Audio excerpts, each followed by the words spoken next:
Welcome to all of you in this video. आज के इस पार्टिकुलर वीडियो में हम लोग जानेंगे कि हमारे ऑर्बिटल क्या होते हैं और डिफरेंट ऑर्बिटल के शेप क्या होते हैं। सबसे पहले हम ऑर्बिटल को जानेंगे, फिर उसके बाद जो हमारे S P D F G orbital होते हैं और भी होते हैं, लेकिन हम मेनली यहाँ चार के बारे में डिस्कस करेंगे। उसके शेप क्या होते हैं वो जानेंगे। तो पहले हम चर्चा करेंगे कि ऑर्बिटल होता है क्या। किसी भी एटम में पहले ऑर्बिट होता है, फिर ऑर्बिटल होता है। देखिए, ऑर्बिट ऑर्बिटल अलग अलग होता है, इसमें कंफ्यूज मत करिएगा। इसमें हम आप लोगों को ऑर्बिटल के बारे में अच्छे से डिस्कस कर देते हैं। तो देखिए, पहले ऑर्बिटल होता है क्या। क्या कर रहे हैं यहाँ पे, कह रहा है कि ऑर्बिटल, कह रहा है कि an orbital is a three dimensional space around the nucleus in which the probability of finding an electron is maximum.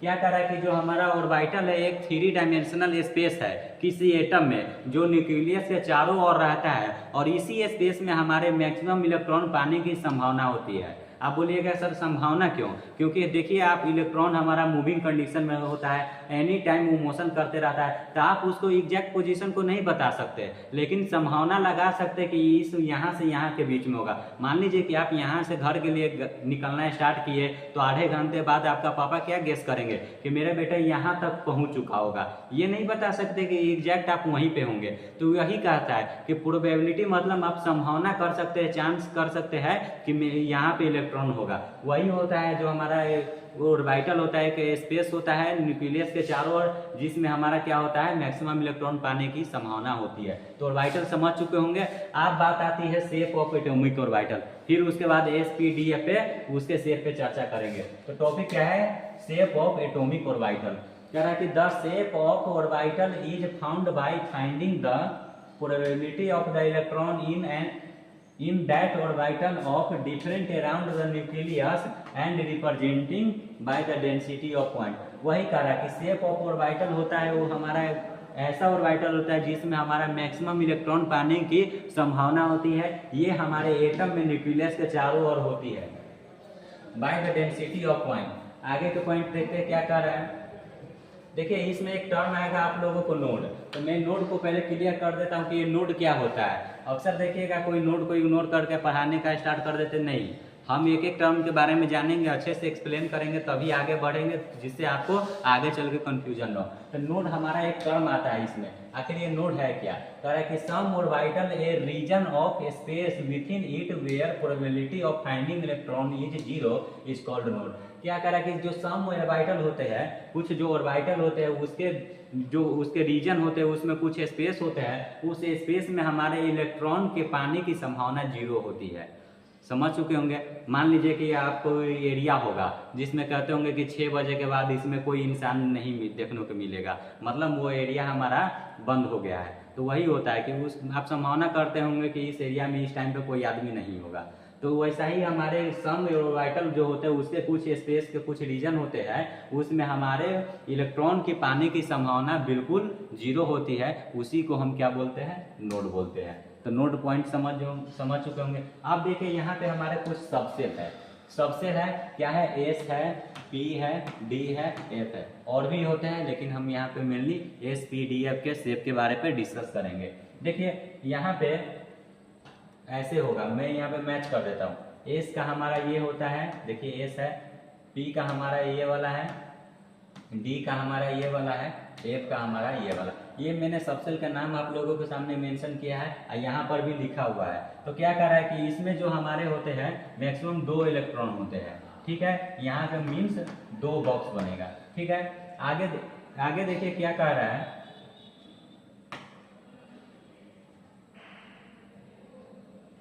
ये जो हमारे P वाले हैं, मतलब S वाले को तो हम डिस्कस कर लिए, ये जो P वाले हैं इसमें हमको 6 इलेक्ट्रॉन देखने को मिलता है। देखिए, यहाँ पे हमारा बॉक्स 1 ही बनेगा, ठीक है, लेकिन इसमें 2 इलेक्ट्रॉन होते हैं। और वही हमारे P वाले पे डिस्कस करे थे, इसमें 3 बॉक्स बनेगा, जो कि रिप्रेजेंट क्या कर रहा है, 6 इलेक्ट्रॉन को। और वही हम D वाले पे आए तो इसका बॉक्स 1 2 3 4 5, एक्सक्यूज मी, यहाँ पे 5 हमारे बॉक्स रिप्रेजेंट क्या कर रहा है कि मैक्सिमम इसमें 10 इलेक्ट्रॉन पाने की प्रोबेबिलिटी है, संभावना है। और वही हम एफ की बात करें तो इसमें देखिए 1 2 3 4 5 6 7 हमारे बॉक्स क्या रिप्रेजेंट कर रहा है कि इसमें मैक्सिमम 14 इलेक्ट्रॉन आ सकते हैं। तो ये हमारे जितने भी नंबर ऑफ ऑर्बिटल आप देखे हैं उसमें हम देख चुके हैं कि एस में कितने इलेक्ट्रॉन पाए जाने की संभावना है, पी में कितने हैं, डी में कितने हैं। इस आप ऑर्बिटल को यानी जो बॉक्स बनाया गया शो कर रहा है ऑर्बिटल को, इसकी सहायता से आप लोगों को रिप्रेजेंट कर रहा है। तो ये सारी बातें आप समझ चुके होंगे। अब इसके आगे के पॉइंट देखते हैं।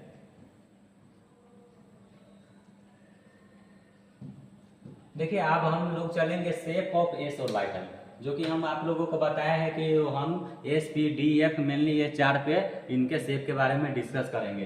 तो आखिर शेप ऑफ एस ऑर्बिटल क्या होता है, आखिर ये कैसा होता है, वो सारी बातें जानेंगे। कह रहा है कि 4, देखिए यहाँ पे 4 है, ये नहीं होगा, FOR होगा। कह रहा है कि 4 एस ऑर्बिटल, एस ऑर्बिटल के लिए जो हमारा एल का मान होता है 0 होता है। एल क्या है, एजीमुथल क्वांटम नंबर।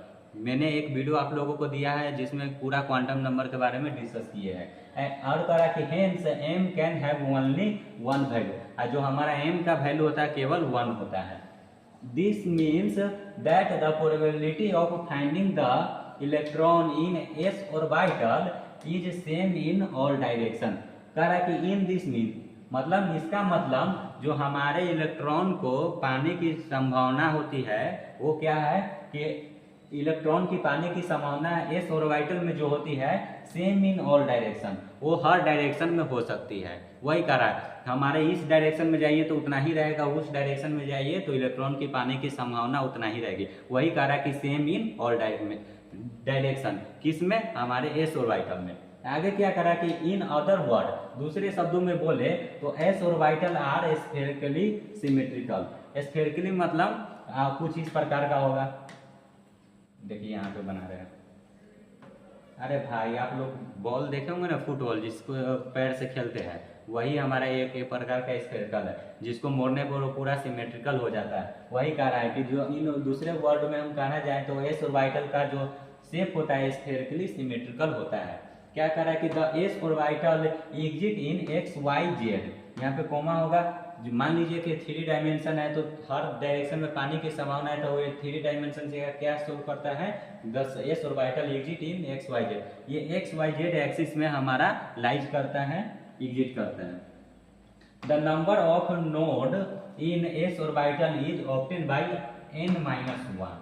अब नोड के बारे में हम आप लोगों को बताया है कि वो हमारा रीजन होता है, वो स्पेस होता है जिसमें हमारे इलेक्ट्रॉन की पाने की संभावना 0 होती है। वही कह रहा है कि the number of node in S orbital, S orbital में जो नंबर ऑफ नोड होगा वो कैसे कैलकुलेट करेंगे, तो n-1 होगा। इसको आप इग्नोर करिएगा। n-1 हमारा एक इक्वेशन होता है, उसकी सहायता से हम क्या करते हैं, नोड के नंबर के बारे में जान पाते हैं कि इस ऑर्बिटल में कितने हैं। इतनी बातें आप लोग समझ चुके होंगे। अब इसके आगे का पॉइंट देखिए। अब जो हमारा शेप ऑफ एस ऑर्बिटल देख रहे हैं तो उसका शेप क्या होता है उसके बारे में देखते हैं। देखिए इसका शेप कुछ इस प्रकार होता है। ये देखिए हमारा एक्सिस है, ये वाई है, जेड है और ये एक्स है। आप इसको भी एक्स ले सकते हैं, इसको वाई इधर जेड, इससे कंफ्यूज मत होइएगा। यही हमारा होता है शेप ऑफ एस ऑर्बिटल। आप देख चुके होंगे ये हमारा क्या है, ऑल डायरेक्शन में, इसमें हमारे जो ऑल डायरेक्शन है इसमें हमारे इलेक्ट्रॉन पाने की मैक्सिमम संभावना ऑल डायरेक्शन में होती है। समझ चुके होंगे। आप जो हमारा ये करा है फर्स्ट ऑर्बिटल के लिए, सेकेंड ऑर्बिटल का बनाइएगा तो कुछ इस प्रकार का होगा, और यहाँ पर भी वही एक्स वाई जेड आप रिप्रेजेंट कर सकते हैं। आगे क्या है, शेप ऑफ पी ऑर्बिटल, ये इसके बारे में समझ चुके होंगे। अब पी ऑर्बिटल के बारे में जानते हैं। क्या कर रहा है, मैं थोड़ा स्लाइड को ऊपर कर लेता हूँ। कह रहा है कि 4p orbital l equal to 1। देखिए एस ऑर्बिटल में हम क्या जाने थे, l इक्वल टू हमारा 0 होता था, जो कि एजीमुथल क्वांटम नंबर को शो करता है। लेकिन यहाँ l का मान हमारा 1 रहेगा, and hence m can have 3 possible value. यहाँ पे हमारा क्या था, वहाँ जब l का मान 0 था तो m के पास केवल ओनली 1 वैल्यू था, ये बात बोल चुके हैं। लेकिन यहाँ पे हमारा l का वैल्यू 1 है p ऑर्बिटल में, इसीलिए क्या करा कि m के पास हमारा 3 पॉसिबल वैल्यू होगा। m के पास 3 वैल्यू कौन कौन होगा, तो -1 होगा, 0 होगा और +1 होगा। यही 3 वैल्यू हमारे m का होगा p ऑर्बिटल के लिए। आगे क्या कर रहा है, दिस मीन्स, इसका मतलब that there are 3 possible orientation of electron could in a p subshell। क्या कर रहा है कि इसका मतलब इसके पास तीन पॉसिबल वैल्यू है, तो तीन पॉसिबल वैल्यू होने के कारण इसका जो इलेक्ट्रॉन पाने की संभावना होगी तीन ओरिएंटेशन मतलब वैसा जगह जहां इलेक्ट्रॉन संभावित है कि पाया जा सकता है, वही कारण 3 possible orientation of electron put in subshell.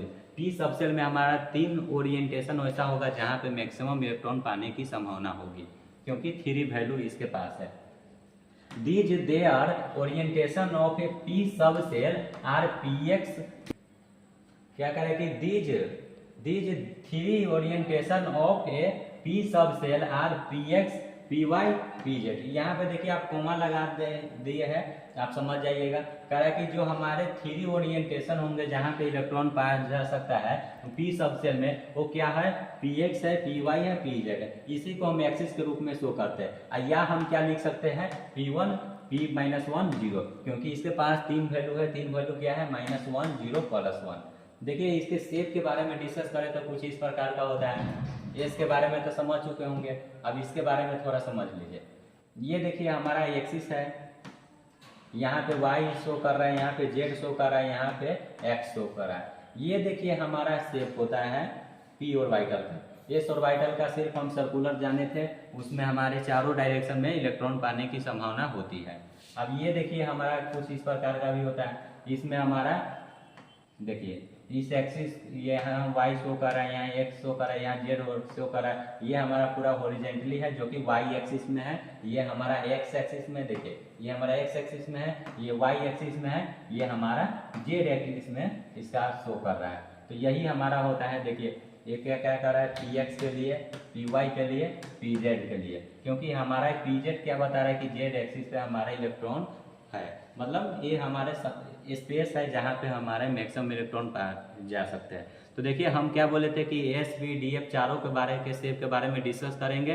तो इस वीडियो में मैं सिर्फ आप लोगों को क्या बताया है, ऑर्बिटल क्या होता है वो बताया है, शेप ऑफ एटॉमिक ऑर्बिटल के बारे में जाने हैं, और उसके बाद हम नोड के बारे में जाने थे, और नोड जानने के बाद हम एस ऑर्बिटल के शेप के बारे में पढ़े और पी ऑर्बिटल के बारे में पढ़े। आगे जो हमारा है डी एफ, इसको मैं नेक्स्ट वीडियो लेक्चर में लाऊंगा ताकि ये वीडियो लेक्चर लंबा ना हो, आप लोगों को बोरिंग ना लगे, इसलिए इस वीडियो लेक्चर के लिए इतना ही रखता हूँ। ये जो सारी बातें आप लोग समझ चुके होंगे, तो नए वीडियो में हम डी और एफ के बारे में डिस्कस करेंगे और उसमें ऑर्बिट के बारे में जरूर डिस्कस करेंगे, ताकि आप लोगों को ऑर्बिट और ऑर्बिटल में डिफरेंस अच्छे से पता चल सके। तो आज की इस वीडियो के लिए इतना ही रखते हैं और मिलते हैं नेक्स्ट वीडियो में। Thank you.